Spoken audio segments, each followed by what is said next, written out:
నమస్తే, welcome to our channel. నేను పద్మిని. ప్రస్తుతంతో పాటు ప్రముఖ ఆధ్యాత్మికవేత్త, వాస్తు జ్యోతిష పండితులు, లలిత ఉపాసకులు, వాస్తు జ్యోతిష శిక్షణ నిపుణులు బ్రహ్మశ్రీ నానాజీ పట్నాయక్ గారు మనతో పాటు ఉన్నారు. మాట్లాడదాం సార్. నమస్తే సార్. శ్రీమాత్రే నమః. సార్, ఇప్పుడు అడగబోయేటటువంటి ప్రశ్న ఇప్పుడు వచ్చేటటువంటి ప్రత్యేక తిథుల గురించో, జ్యోతిషం గురించో, వాస్తు గురించో కాదు సార్. కొంచెం మీ పర్సనల్ క్వశ్చన్ అడుగుదాం అనుకుంటున్నాను. అడగచ్చా? With your permission. సో మీరు దేవుడు ఉన్నాడు నమ్మాలి, లేకపోతే ఇట్లా జ్యోతిష శాస్త్రానికి రిలేట్ చేస్తూ చాలా సందర్భాల్లో చెప్పిన దాఖలాలు ఉన్నాయి. జ్యోతిష పండితుడు అవ్వడం వల్ల మీరు అలా చెప్తున్నారా? పర్సనల్ గా కూడా మీకు ఏమైనా ఎక్స్పీరియన్సెస్ ఉన్నాయా? వందల వేలు అందాకెందుకు రాత్రి కూడా ఒక విషయం చెప్తా. అంటే నా ఉద్దేశం ఏంటంటే, భగవంతుడు ఎవరైతే ఉన్నారో అతను ప్రీ ప్లాన్డ్ గా ప్రతిదీ ప్రీ ప్లాన్డ్ గా చేస్తున్నాడు అంటాను. ప్రీ ప్లాన్డ్ ఆల్రెడీ ఒక సినిమా తీసేసాం, ఆ సినిమాలో మనం ఉన్నాం అంతే, మనం చూసుకుంటున్నాం అంతే, మనం క్యారెక్టర్ గా ఉన్నాం. మనం ఏదో చేసేస్తున్నాం, ఏదో కష్టపడ్డాం అనుకుంటున్నాం కాదు. భగవంతుడు అనుగ్రహం వల్ల మనం ముందుకు వెళ్ళగలుగుతున్నాం. ఎలా అంటే నేను మీకు ఒక విషయం చెప్తాను చూడండి. రాత్రి నేను వైజాగ్ నుంచి ఇక్కడికి వచ్చాను, నైట్ ఈవినింగ్ బస్ ఎక్కి ఇక్కడికి వచ్చాను. నాకు సరిగ్గా 9:30 ఆ టైంలో నిద్రపోయాను. ఇంకా ఇప్పుడు 10:30కి నాకు తెలిసిన వాళ్ళు ఒకరు ఫోన్ చేశారు. కబుక్కుమని ఫోన్ చేస్తే, అయ్యో ఏంటంటే నిద్రపోయారంటే, అయ్యో అవునండి నిద్రపోయాను, బస్సులో ఉన్నాను అని అన్నాను.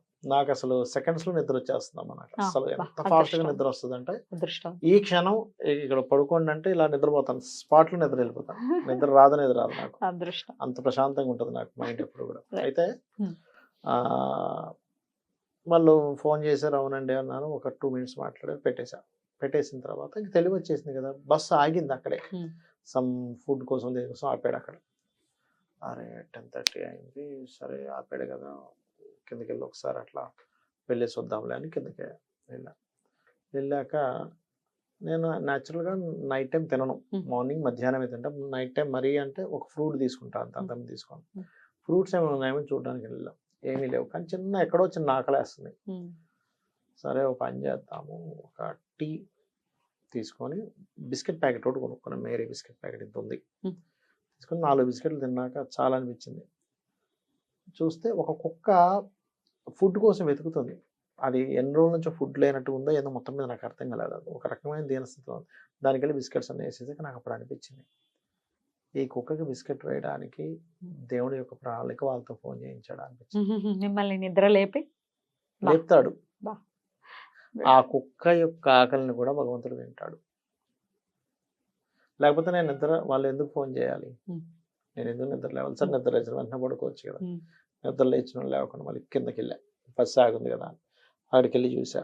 నేను బిస్కెట్స్ ఎందుకు కొనుక్కోవాలి? అక్కడ ఏ పండు ఉంటే తినేవచ్చు కదా. పండు ఉంటే నేను వేసేవాడిని కాదేమో కుక్కకి. ఒక 5 ఎన్నో తిన్నా నేను, ఇంకొక 15 దాకే ఉన్నాయి. అందులో ఒక 20-25 పెద్ద ప్యాకెట్ ఉంది. చిన్న ప్యాకెట్స్ లేవు. సరే ఆ పెద్దదే ఇవ్వన్నా వాడి దగ్గర, మేరీది. అవన్నీ వేసాక నాకు అనిపించింది, అరే అయ్యో శుభ్రంగా తినదు. అసలు ఎంత ఆకలితో తిన్నదో అది, చాలా ఆకలితో తినేసింది. నాకు అప్పుడు అనిపించింది, అరే ఇంత ఆకలితో తింటుంది ఇది, దీనికి వేయడానికి కదా నన్ను నిద్రలేపడం. ఇంకో రూపంలో అంటే ఆ మనిషికి ఆ బుద్ధి పుట్టడం ఏంటి, నాకు కాల్ చేయాలనిపించడం ఏంటి, నాకు కాల్ చేసిన సర్వసాధారణంగా నాకు కాల్ చేస్తే కూడా ఒకసారి లేవను. నేను అంత ముద్దు నిద్రపోతా. అసలు కాల్ వస్తూనే ఉంటే నేను లేవను. అంత ముద్దు నిద్ర వస్తుంది నాకు. అట్లాంటి నిద్ర లేచా, ఏంటండి అంటే, అవునండి బస్సులో ఉన్నాను, వెళ్తున్నాను, చెప్పండి అన్న. ఏదో అడిగారు, చెప్పేసా. తెలివి వచ్చేసింది ఇంకా నాకు. బస్సు ఆగింది ఏంటి అని చూస్తే ఇది పరిస్థితి. సో మన ఆకలిని తీర్చేది స్వామి, మన కష్టాన్ని తీర్చేది స్వామి. నమ్మకాన్ని ఎలా సార్ అంటే గట్టిగా ఆయన పాదాలను పట్టుకోవాలి. బాగా తొణికిసలాడిపోతూ ఉంటాం, పక్కకి వెళ్ళిపోతుంటుంది, దేవుడు లేదు ఏం లేదు, ఎన్ని చేసినా ఏమీ లేదు అనేది కలి ప్రభావం చేత వస్తుంది. అలాంటి నమ్మకం స్వామి పాదాల మీద నిశ్చలంగా ఉండాలంటే ఏం చేయాలి? ఏమీ లేదు. మనకి లలితలోని విష్ణు సహస్రనామాల్లోని మొత్తం స్పష్టంగా చెప్పబడింది అసలు భగవంతుడు అంటే ఏంటని. మన పురాణాలు వేదాలు అంత దాకా వెళ్ళిపోక్కర్లేదు. జస్ట్ లలిత సహస్రనామాలు చదివినా, విష్ణు సహస్రనామాలు చదివినా మీకు అర్థమైపోతుంది భగవంతుడు అంటే ఏమిటి అని. చాలా క్లియర్ గా చెప్తారు అందులో. ప్రతిదీ భగవంతుడే. ఈ టేబుల్, లైటు, కెమెరా అన్ని ఎవ్రీథింగ్ లేనిదంటూ కాదు. ఎందుకంటే ఆ రూపాల్లోనే ఉండాలి. ఇప్పుడు మీకు బాగా ఆకలేస్తుందండి, ఆకలేస్తున్నప్పుడు భగవంతుడు ఇలా కనబడిగో నేను నీతో ఉన్నాను అని కనబడితే, నాకు ఫస్ట్ ఆకలి దాహం వేస్తుంది. ఫస్ట్ నువ్వు నాకు ఆకలి దాహానికి కావాలంటావు. అంటే ఏంటి? భగవంతుడు ఆ రూపంలో మారాలి. అంతే కదా. ఆకలి తీర్చడానికి అన్నం రూపంలోని, Right. దాహం తీర్చడం నీళ్ళ రూపంలో. Hmm. అక్కడ భగవంతుడు బిస్కెట్ రూపంలో మారాలి నన్ను అడిగితే. Hmm. అంటే బిస్కెట్ ని ఇవ్వాలి అక్కడ, Hmm. ఆయన సృష్టిలో ఆయన తీసుకొచ్చి ఇవ్వాలి అక్కడ. Hmm. అంతేగాని ఊరికే ఊరికి నేను నీకు కనబడతానంటే ఏం లాభం? Hmm. ఉన్నాడు అనడానికి ఊరికే కనబడితే మనం ఏం చేసుకుంటాం ఆయన? Hmm. అంటే ఉదాహరణ చెప్తున్నాను, Correct. కనబడితే అంతకంటే గొప్పది ఉండదు మనం చూడలేము అనుకోండి, చెప్తున్నా ఉదాహరణ చెప్తున్నా. అవును సార్. మనకు కావాల్సిందంతా ఆయన చేస్తున్నాడు, చేస్తాడు కూడా. చేస్తున్నాడు, ఇంక చేస్తాడు, ఇంక చేస్తాడు. మరి ఆలస్యం అవుతుంటే ఓపిక పట్టలేని తత్వం ఉంటుంది కదా. అది కదలకుండా ఉండాలి, నిశ్చలంగా ఉండాలి అంటే ఏం చేయాలి అనేది నా ప్రశ్న. నేను ఒకటే చెప్తానండి, ఒకటే ఏంటంటే ఆలస్యం అవుతుంది అంటే ఒకటి మనకి ఇంకా అంత అర్హత రాలేదు. మన కర్మలో ఒక్కొక్కసారి మనం దానికి వెళ్ళడం వల్ల ఇబ్బంది వస్తుంది కూడా ఒక్కోసారి, అందుకని మనకి ఇవ్వడం ఒక్కోసారి. Point number 1. రెండవది ఏంటంటే ఆలస్యం ఎప్పుడవుతూ ఉంటుందంటే మనల్ని భగవంతుడు డైరెక్ట్గా పరీక్షించడు, కానీ భగవంతుడు చేరేటువంటి మార్గంలో కొన్ని గణాలు ఉంటాయి, అవి మాత్రం ఖచ్చితంగా మనం టెస్ట్ చేస్తూ ఉంటాయి. ఇది ఎంతవరకు ఉంది మీకెందుకు, మనకి చాలా పురాణాల్లో వాటిలోని అతను తపస్సు చేస్తుంటే ఇంద్రుడు వస్తాడు, ఒక మేనకను పంపిస్తాడు.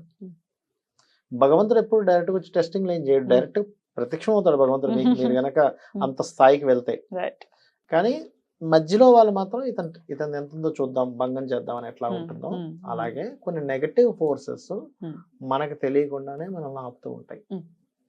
అలా ఆపుతున్నప్పుడు కూడా మీరు ఆపుతున్న దాంట్లో కూడా పరమాత్మని కనుక మీరు చూడగలిగితే 100% మీరు చేరుకోగలుగుతారు.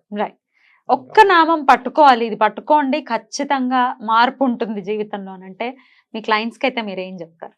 నేను ఒకటే చెప్తాను, కలియుగం కలో చండీ వినాయక అంటారు, కలియుగ దైవం వెంకటేశ్వర స్వామి అంటారు. కాబట్టి నేను ఒకటే చెప్తాను, నేను ఏం చెప్తానంటే మొన్న కూడా ఒక క్లయింట్ ఇప్పుడు వచ్చింది కాబట్టి చెప్తున్నా. ఒక అతను ఏం చేశాడు, ఫోన్ చేశాడు, ఇంతకుముందు ఎప్పుడు మాట్లాడలేదు, రీసెంట్గా ఫోన్ చేశాడు. చేసినప్పుడు నేను చాలా రెమెడీస్ చేసేసానండి, అన్ని చేసి ఆఖరికి మీ దగ్గరికి వచ్చాను, ఇది కూడా ట్రై చేద్దామంటే లాస్ట్ ట్రైల్ నేను ఏమన్నానంటే మీరు ట్రై చేసి చూద్దామంటే మాత్రం మీరు ఇప్పుడే మీరు ఫోన్ పెట్టేసేయచ్చు అన్నా. అదేంటండి అలా కాదు ట్రైల్ అంటున్నారు, ఫస్ట్ అసలు మీరు ఫస్ట్ మైండ్ లోంచి తీసేసేయండి. అంటే ఇది కాకపోతే ఇంకో దగ్గరికి అంటే ఏమిటి, ఆగట్లే నువ్వు ఎక్కడ ఆగట్లే అంటే ఏమిటి, ఇక్కడ నువ్వు నీకు ఎట్లా ఉంది, ఒకసారి వెంకటేశ్వర స్వామి టెంపుల్కి వెళ్ళావు, ఒకసారి అమ్మవారి టెంపుల్కి వెళ్ళావు, ఇంకోసారి గణపతి అంటున్నావు, ఇంకోసారి సుబ్రహ్మణ్య స్వామి అంటున్నావు, ఎక్కడ దొరుకుతుందా అని వెతుకుతున్నావు. అది నువ్వు అందరినూ నువ్వు ప్రేమిస్తా నీ గుళ్ళకి వెళ్ళి, దట్ ఈస్ డిఫరెంట్ కేస్. అంతేగాని ఇక్కడ శక్తి లేదు, ఏదో సుబ్రహ్మణ్య స్వామికి వెళ్ళాం కానీ లేదండి మనం అమ్మవారి టెంపుల్కి వెళ్ళి చూద్దామా అన్నది కాదు అక్కడ. ఇక్కడ ఏంటంటే నీకు కొన్ని జాతకంలో కొంత ఉంటుంది, ఎట్లాగా ఈ పర్టికులర్ భగవత్ అనుగ్రహం నీకు కొంచెం ఎక్కువ సపోర్ట్ చేసే ఛాన్స్ ఉందని. ఎందుకు వస్తుంది అది అంటే నువ్వు పాస్ట్ లైఫ్ లో చేసిన ఉపాసన బ్యాలెన్స్ అది. అందుకే చూడండి మనం కొన్ని వృత్తాంతాల్లో ఉంటుంది, ఒక్క మాలిలా తిప్పగానే దేవత ప్రత్యక్షమైంది, వాళ్ళందరూ ఆశ్చర్యపోయారు, ఏమిటి మేము ఇన్ని సంవత్సరాల నుంచి చేస్తుంది, నీకు ఇంత ఇలా వచ్చామమ్మా నువ్వు అని అడుగుతారు వాళ్ళందరూ అమ్మవారు. లేదురా వాడు పోయిన జన్మలో ఆల్రెడీ చేశాడు, కొంచెం ఇంకా చేస్తే నేను రావాల్సింది, వాడి జన్మ అయిపోయింది అక్కడికి, అది మిగిలింది ఇక్కడ బ్యాలెన్స్ వచ్చింది అంటారు. అలా ఏంటంటే ఏమవుతుందంటే మనం చేసేటువంటి పూజలు కానివ్వండి, వ్రతాలు కానివ్వండి, మనం చేసే ఎనీ రెమెడీస్ పాస్ట్ లైఫ్ లో ఆల్రెడీ చేసిన కొంత చేస్తే వస్తుంది కొంతమందికి రిజల్ట్, కొంతమందికి రాదు రిజల్ట్, అది మెయిన్ గా. అయితే అతను అలా అనగా నేను ఏమన్నానంటే మీరు కంప్లీట్ గా ఇది చేస్తాను, ఇది భగవత్ సంబంధించినటువంటి, దీనికి ఇంకొక ఇది లేదు, ఇది నేను చేసినా ఇవ్వకపోతే నా మంచికే భగవంతుడు ఇవ్వలేదు అని అనుకుని అలాగే ఉండగలిగితేనే మీరు ఇది చెయ్యండి, అదర్వైజ్ మీరు చేయకండి అని చెప్పారు, చాలా స్పష్టంగా చెప్పేశారు. అప్పుడు అతను లేదు సార్ నేను చేస్తాను కానీ అదే చూస్తున్నాను అంటాడు. అలా కాదు బాబు నువ్వు ఇలా చెయ్యి అంటే మేము ఏమవుతుందంటే మన సబ్ కాన్షియస్ మైండ్కి ఒక విషయాన్ని చెప్తున్నాం, చెప్పినప్పుడు అదేం చేస్తుందంటే మీరు ఎంత పర్ఫెక్ట్గా చెప్తున్నారని తీసుకుంటుంది.